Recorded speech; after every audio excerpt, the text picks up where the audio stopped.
ಮುಂಜು मुझे नानो है कावजी खानी माँ दसवीं कक्षा में पढ़ती है स्कूल जो नानो है आरएच के फाउंडेशन स्कूल चंदा मामा हेतलई तारन खेवी सानवती आनंदी दोस्त बड़ा आनंदी दोस्त बड़ा अंसा गज्जी न चटुपा अंसा गज्जी न चटुपा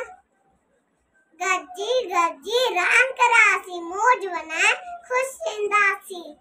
तारसा गज्जी खुश जिंदासी चंदा मामा हेतलई तारन घेवी सानवती आनंदी दोस्त बना आनंदी दोस्त बना अंसा गज्जी न चटुपा अंसा गज्जी न चटुपा थैंक यू।